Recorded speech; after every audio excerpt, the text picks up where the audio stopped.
जगवन्मन अधिनायक जय हे भारत भाग्य।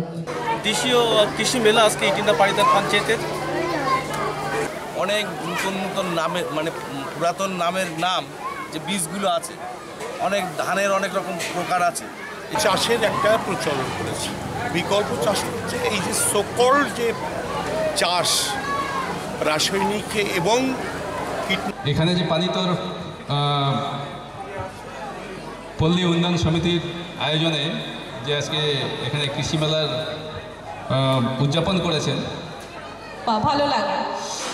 আমি যেটা বলবো, উনি বললেন যে এই ফার্মার্স প্রডিউসার কোম্পানি যারা এখানে এই মেলাটা করেছে কি কারণে হয়েছে। দিদি আর উপস্থিত অতিথিগণকে নমস্কার।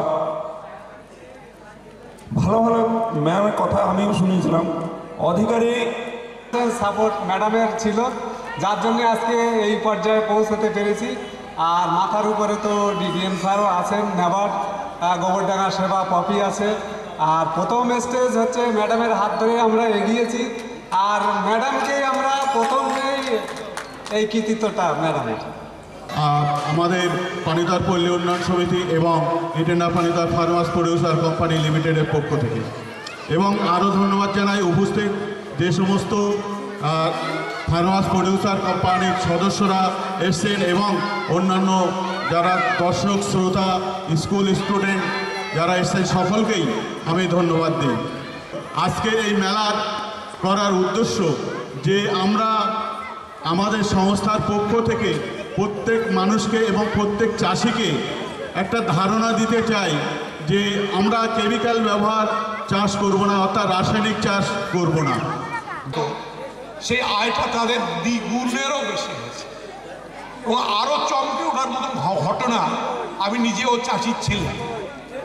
যদি কোনো জমিতে বর্ষাকালে স্থানীয় পঞ্চায়েত মেম্বার তাদের সকলকে শুভেচ্ছা এবং তৎসহ যারা আপনারা সামনে রয়েছেন এখানকার স্থানীয় এলাকার মানুষজন কৃষির সাথে যুক্ত বিভিন্ন জেলা এবং বসিরহাটের সাব ডিভিশন বিভিন্ন মহকুমা থেকে আগত হাইব্রিড বীজ ও রাসায়নিক সার তার এবং বিষের চমক বিজ্ঞাপন পুতুলের হাতে পড়ল।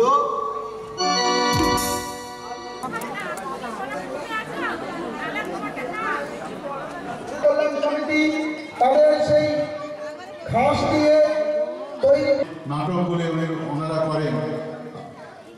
আর এই কল্যাণ নাট্য সংস্থা নির্দেশনা স্বপ্না দাস ভাইরা আছেন, বয়সটা একটা নির্ধারণ করা হবে অবশ্যই। ভোগলা পাখি হ্যাঁ স্যার।